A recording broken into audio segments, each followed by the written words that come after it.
In this second episode, we will take a deep dive into the Necrons, who we first meet in Tacticus as enemies of the Ultramarines during the Indomitus campaign. The Necrons were actually one of the first armies outside of the Ultramarines that I learned about in Warhammer, and these things look like they're straight out of a Terminator movie with their metallic bodies and impressive weaponry. With AI starting to appear in so many places in our world, we have to wonder if this is part of our ultimate fate as a race. So let's see why they are so feared in the 40k universe.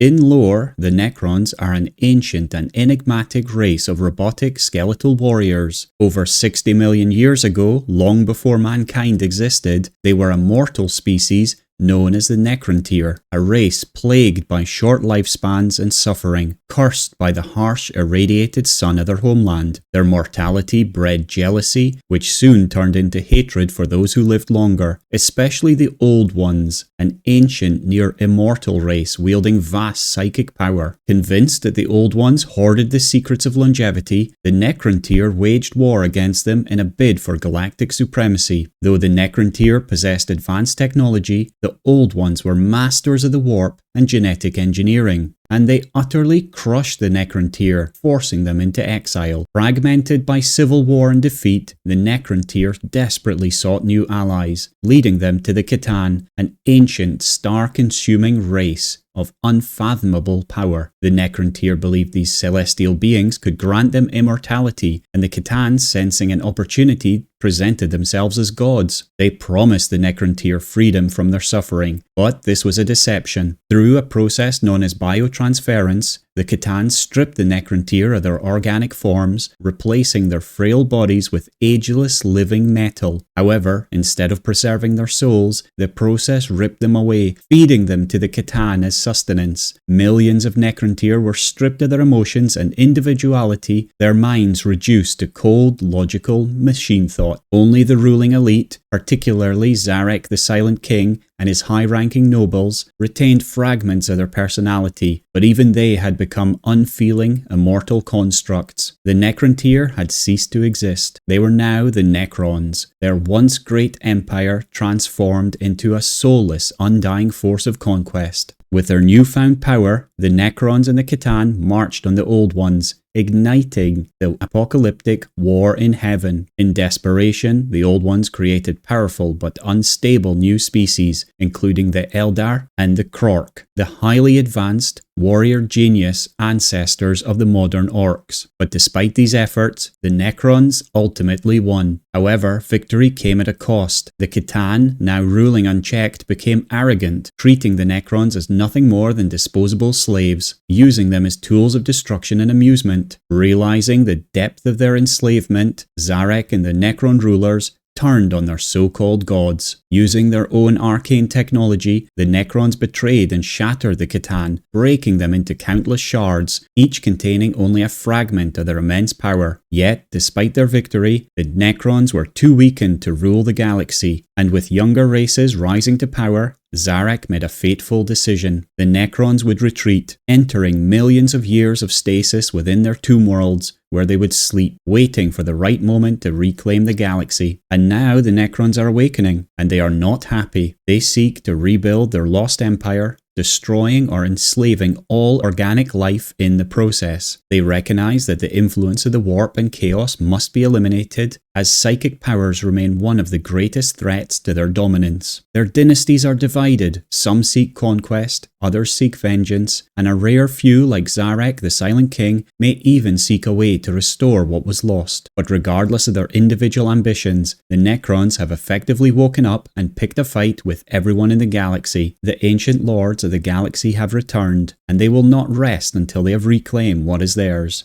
The Necrons in Tacticus are currently compiled of 5 characters and have yet to receive a machine of war. The characters are Makhotep, Imospekh, Aleph Null, Thutmose, and Anuphet. To open these characters, Makhotep is given to players in the predetermined requisition 10 pool upon achieving power level 7. So pretty early in the game you get him. The next 4 characters can be found in requisition pods or by collecting their shards after defeating them in the campaign. Imospekh can be gained by gathering shards after beating him in Battle 30 of the Indomitus campaign, or from Indomitus Elite 16. Aleph Null is in Battle 45 of the Indomitus campaign, or from Indomitus Elite 24. Thutmose is in Battle 60 of the Indomitus campaign, or from Indomitus Elite 32. And finally, Anuphet is available from Battle 75 of the Indomitus campaign. One very interesting thing about the Necrons is that they introduce you to faction traits. This is a trait that all Necrons have. Not all factions have a faction trait, but the Necron's living metal trait allows them to regenerate 10% of its max health at the start of the player's turn. It also means that they're mechanical, which means that they can only be repaired and not healed by someone like Incissus. So let's take a look at the characters in detail.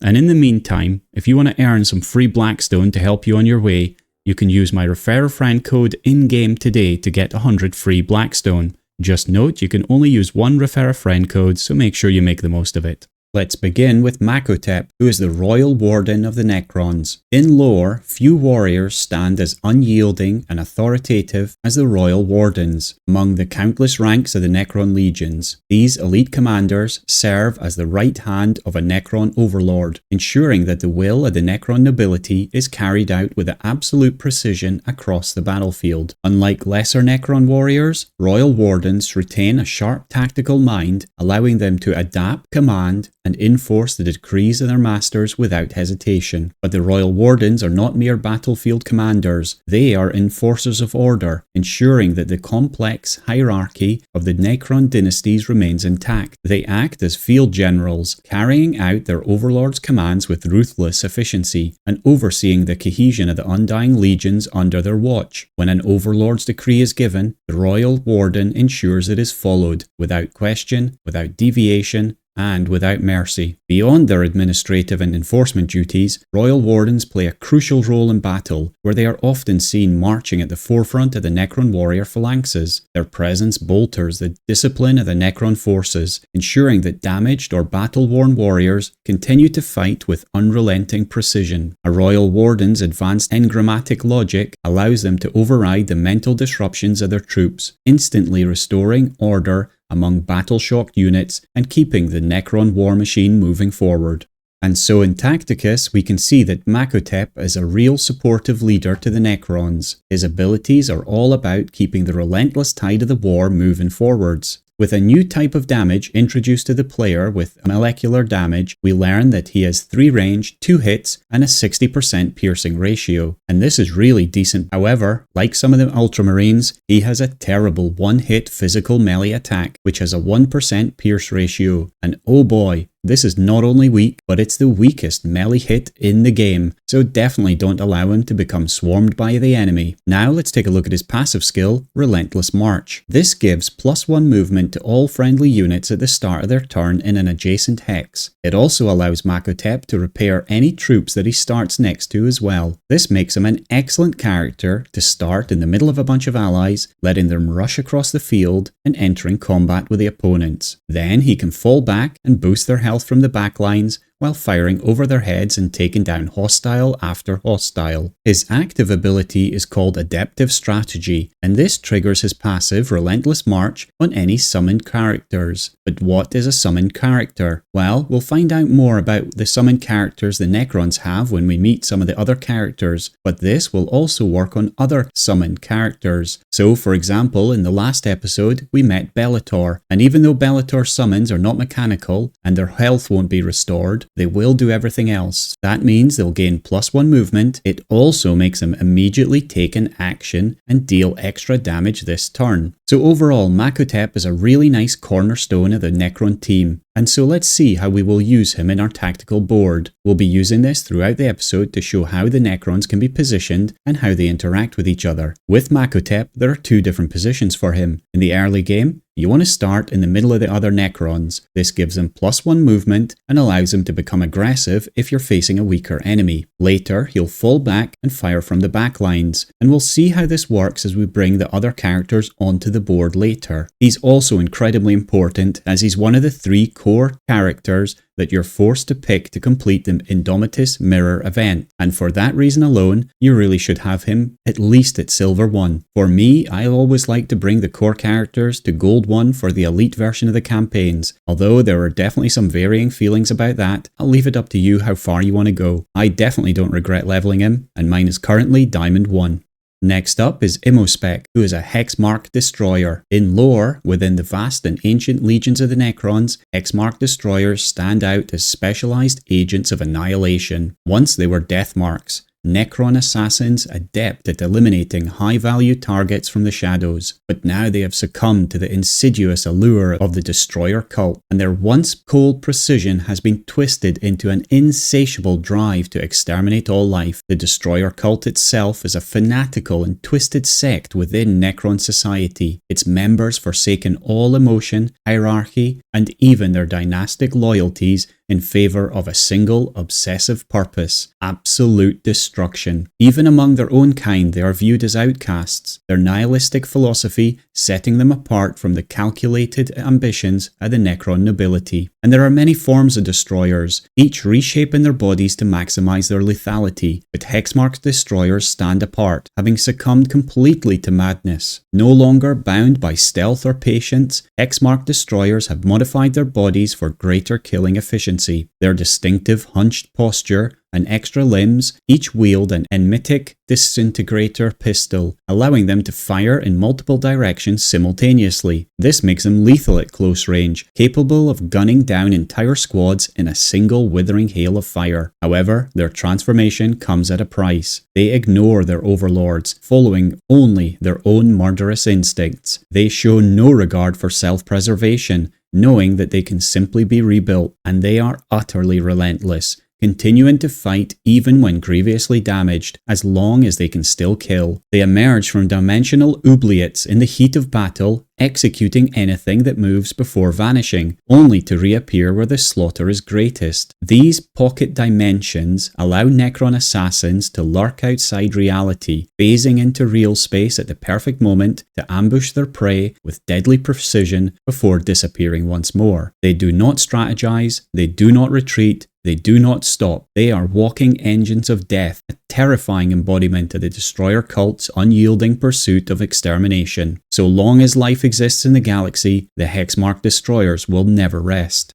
And as you can imagine, this makes Imospekh a danger on the battlefield. He has 6 limbs, each modified to have a molecular weapon grafted to it, which gives him 6 hits, 2 range, and a 60% pierce ratio attack. So although the range isn't quite as large as we saw with the Ultramarine Certus, or that we just saw with Makhotep, he definitely packs a punch for anyone that comes near him. Like Certus, he has the Overwatch trait, so anyone that steps into his range will be pummeled with attacks. For the most part, I always try and leave him in Overwatch, and that is because of his passive ability, Inescapable Death, and this adds a good chunk of damage to Imospekh's ranged attacks, but only when he is in Overwatch. It also does something really interesting. Whenever Imospekh kills a unit while he is in Overwatch, he actually stays in Overwatch and then he'll try and kill the next unit, but with 1 less hit. So that means his first attack does 6 molecular hits, and if he kills something, it drops to 5 hits, then 4 hits, and so on until someone survives the Overwatch attack. His active ability is called Multi-Threat Eliminator, and this works by targeting an enemy within 2 range, and then if it kills him, he tries to target another enemy in 2 range, using however many hits are left plus 1 for each killed enemy. So if he kills the first enemy using 3 hits, then the next enemy will take 3 plus 1 hits. If that enemy is killed with those 4 hits, then only the plus 1 hit will be carried forward to the next enemy in range, and if that doesn't kill him, then the ability ends. So where do we stick him on the tactical board? As always, it depends on your opposition. Do they have someone that can kill him before Imospekh can get a kill? If so, I would keep him back a little bit, forcing the enemies to come near him, so somewhere near here. If you're not worried about him being killed before his Overwatch is triggered, then I would just stick him right at the front of the pack and let the enemies stumble in and be destroyed one after the other. He is another incredibly important character, as he joins Makhotep as one of the 3 core players that you're forced to pick to complete the Indomitus Mirror event. I never leveled mine above Gold 1, but that doesn't mean that you shouldn't if you like him.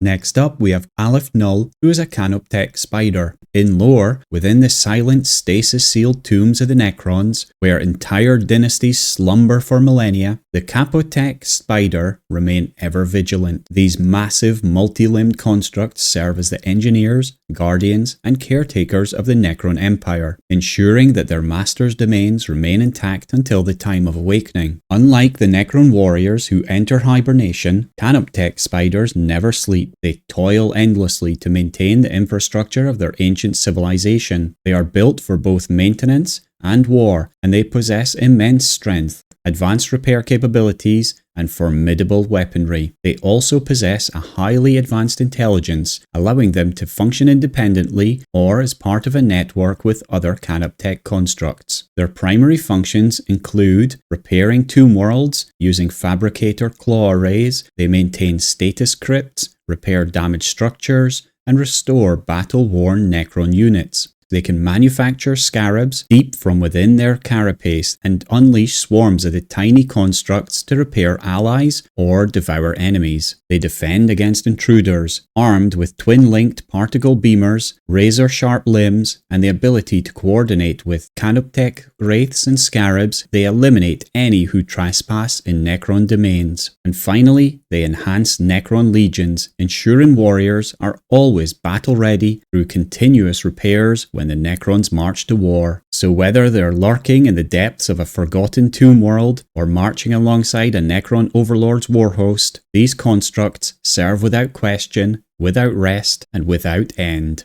And Aleph Null is absolutely stacked with traits and is definitely one of the more interesting characters in the game. Alongside his living metal trait that heals him at the start of his turn, he has a new trait for us called Mechanic. This acts like the healer skill on Incisis, but is only for mechanical allies. Between Makhotep and Aleph Null, this means that the Necrons can really heal up quite a lot and just keep on going. He also has the flying skill that allows him to move quickly between his allies or to enemies, hopping over impassable hexes and different elevations. And finally, if things get a little bit too much for him, then we have yet another new trait called Explodes. And this is quite simple. After he's been killed, then it deals 25% of his max health to all adjacent units in the form of direct damage, and that has a 100% pierce ratio. So as you can imagine, this is quite a boom it goes out with, and it can absolutely take enemies or allies down with it. He doesn't have a ranged attack, only a melee attack, and it does 5 particle hits. They have a 35% pierce ratio, so that's quite a whack of damage as well. For his passive ability, Fabricator Claw Array, it is yet another way to heal mechanical characters. If Aleph Null comes in contact with a friendly mechanical ally that's damaged, then he's going to repair them. Otherwise, if the round ends and Aleph Null hasn't moved, then he will repair one friendly ally at the end of the round. And this is random as to who he picks, so if there's multiple mechanical characters around him, then it'll just heal one of them. And remember, you can still heal one of the other ones with your mechanic trait. We spoke earlier about Makhotep's ability to manipulate summoned characters, and with Aleph Null's active ability Scarab Hive, we get to see the first Necron champion that can summon other characters. Aleph Null targets an enemy and summons in 2 Scarab Swarms adjacent to the enemy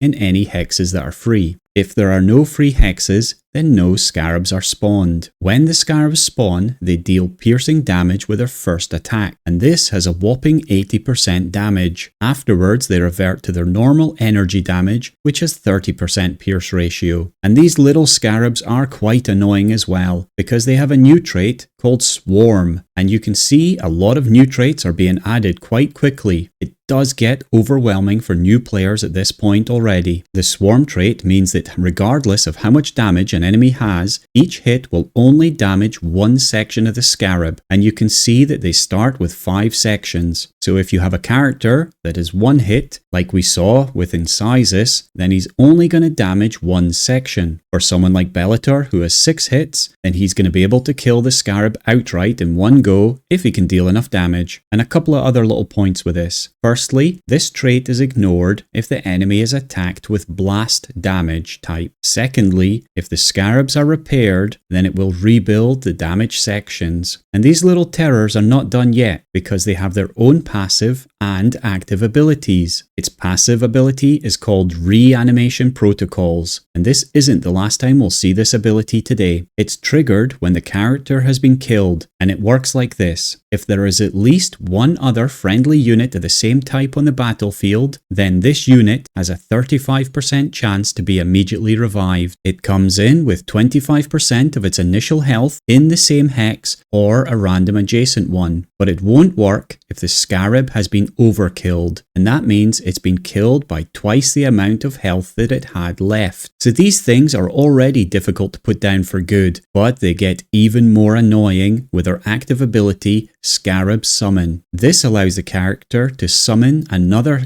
scarab swarm in a free adjacent hex, and then that one immediately takes a turn. Often you'll see a scarab run away from you, then spawn its new scarab in, and before long the battlefield can be absolutely filled with these little things. If you don't have a multi-hit character with you, then it can really be a slow and painful death. One last thing about this skill, you can always tell which scarabs have yet to multiply because they will be glowing in a different way from the other characters, and if you click on them, you will see their ability up here is still lit up. So where do we stick him on the tactical board? Well, I'll usually be trying to hold him near Makhotep until the enemies get close to you. The reason being is that firstly, he doesn't have that much armor, and so if he's out by himself, then he can easily get exploded. But the other thing is that you can do a very cool maneuver where he can drop his scarabs, and then Makhotep can use his adaptive strategy ability to have them re-trigger. And this can sometimes even cause Aleph Null scarabs to multiply, so within one round, you could have killed someone and have 4 of these little terrors running around multiplying across the battlefield. Just remember, you do not always need to be diving headfirst into the enemy. A lot of the tactical nuance in this game is trying to persuade your enemy to just fall short of your team, allowing you to counter into them and kill a few before they've even laid a finger on you. If you want to see how far characters can move, then just push this little button here.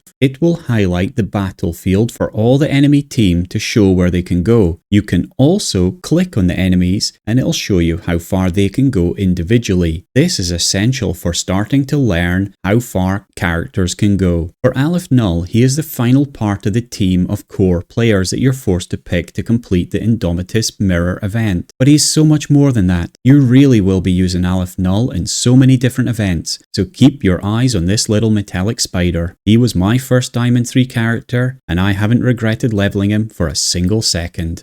Next, we will look at Thutmose, who is a Plasmancer. In lore, Plasmancers stand as one of the formidable cryptechs who have mastered the manipulation of raw energy. A cryptech is a specialized class of Necron techno-sorcerers, which are master artisans of arcane science and hyper-advanced technology. So they're basically the closest equivalent to psychers within the Necron race, though their abilities don't stem from the warp but from pure scientific mastery. Unlike the cold logic of most Necrons, cryptics are eccentric, highly independent, and sometimes even rebellious. They see themselves as scholars, scientists, and artisans focused on advancing their knowledge rather than obeying strict hierarchies. Unlike other types of cryptics who shape energy into defensive barriers or advanced technologies, Plasmancers channel it in the purest form, unleashing crackling arcs of destruction upon their enemies. Plasmancers are living conduits of power, capable of turning entire battlefields into storms of plasma fire. Their primary weapon, the Eldritch Lance, fires concentrated enemy beams that pierce armor, flesh, and fortifications with ease. Some even incorporate hidden weaponry within their mechanical forms, such as the Gaze of Flame, an eerie spectral fire that instills fear and hesitation in even the most battle-hardened foes. And while many cryptechs focus on preserving and rebuilding the Necron Empire, Plasmancers exist only to destroy. They are the embodiment of the Necron's ruthless efficiency, wielding energy as both a weapon and a warning, a reminder that the dynasties will reclaim the galaxy through fire and force. When a Plasmancer takes to the battlefield, the air itself crackles with their wrath, and all who stand before them will be reduced to cinders.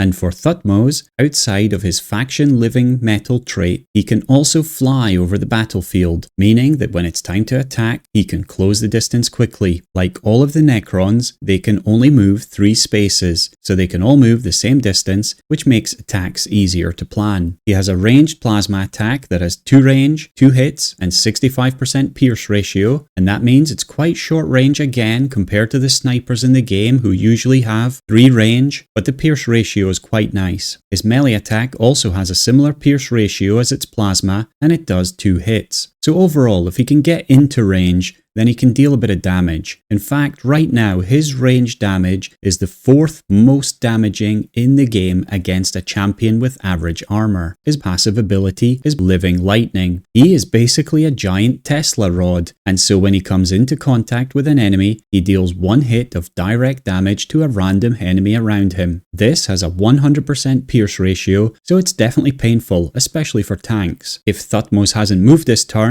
then it will just deal damage to a random enemy around him. His active ability is Harbinger of Destruction, which adds another chunk of damage in the form of 1 direct damage hit to a target and up to 2 other random enemies within 2 hexes. So again, this does serious damage to enemies. But unfortunately, Thutmose doesn't quite stack up to that amazing sounding lore, as he is a little bit too brittle and outputs too little damage when taking the battlefield to be able to stand up to the tougher characters in the game. But that doesn't mean that he isn't useful. With pretty much any character in Tacticus, if you overlevel him versus weaker enemies, then he will be able to hold his own in many different modes. So yes, there are other champions that will fit into your overall team better, but when it comes to being part of the Necron army, his living metal makes him fit in just fine. And in the tactical board, he definitely shouldn't be the first one into battle, as he absolutely will get deleted. But if you can hold him and be one of the characters countering into the enemy alongside Aleph Null and Makhotep when there are scarabs running all around, then sometimes he's going to get ignored and can start to really pump out the damage. The basic rule is that you want to try and treat the Necrons as shock troopers. They ideally will attack first, although I guess the same could be said for nearly all factions in Tacticus. But with the Necrons, I think it's extremely important. And this is fine if you're playing against the AI in the game, because they will just keep coming at you. But when you're playing against other players, then it gets difficult to get them to stumble into your range, especially if they're experienced players. So generally what you're going to have to do is have him in place, and then when an enemy stumbles into him, after Imospekh has weakened them, have Aleph Null attack, Makhotep reactivate his scarabs, hopefully spawning a couple more, and then Thutmose jumping in and hopefully finishing off a few troops. Imospekh should avoid attacking at this point if you think the enemy will move to attack you, otherwise feel free to open up on the enemy and try and finish them. This will really hit them hard and fast and hopefully put you in an ideal position to reheal any damage you receive at the start of your next turn.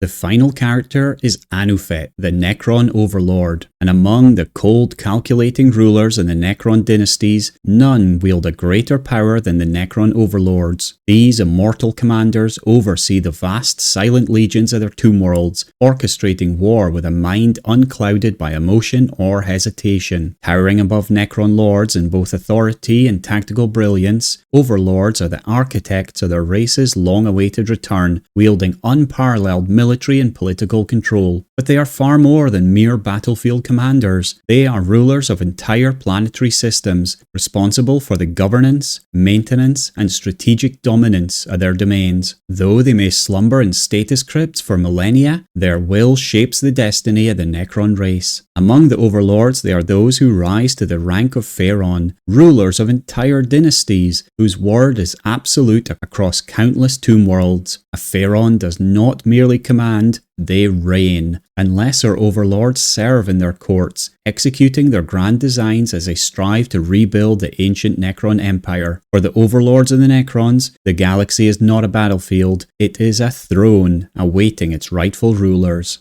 And Anuphet is too mighty to have any other traits other than the faction living metal trait. His ranged attack has 2 range and does 3 energy hits, which have a 30% pierce ratio. His melee attack also is an energy attack, but does 4 hits. And so he has this short range, but he really does deal a decent amount of damage. And of course, he looks incredibly cool doing that. He really is the overlord of the Necrons in every possible way. His passive ability, Martial Apotheosis, boosts his damage output by dealing 2 energy hits to a random adjacent enemy at the start of the turn. So it's a simple but effective passive for this overlord. If he starts next to someone, then you follow up with a melee attack, then you're really going to be hurting the enemy. His active is called Resurrection Orb, and this summons Necron warriors in each free space around Anuphet. You get 1 for each round since the beginning of the match, and also 1 for each friendly unit with the living metal trait that has been killed, and that includes Aleph Null's scarabs. You can check how many Necron warriors he will summon with this button here, and you can see the number down here at the bottom. This means that very quickly you're going to have a whole host of allies on the board, all healing and doing a decent amount of damage, and it can really overwhelm enemies very quickly. The Necron warriors themselves have 2 range and do 2 molecular hits, but their melee attack is just a physical attack with 1% piercing ratio. So they're pretty similar to Makhotep in that it's pointless them being close. They do have reanimation protocols though, so they will be able to respawn very quickly. And so for Anuphet, it's really easy with what you have to do with him. He needs to be kept in the back, overseeing the fight until the time when the Necron warriors can be spawned in. At this point, he can be moved up a bit and start engaging with the enemy. And so you'll really see the board start in this defensive position, and then when the enemies come in, you do your shock trooper attack thing, and if it's late enough in the game, Thutmose and Anuphet will be up front, Aleph Null falls into a more defensive position to heal a lot, and Imospekh will be protecting Makhotep from the side. There isn't really enough defense in this team though, and they will get rolled over by hard-hitting teams,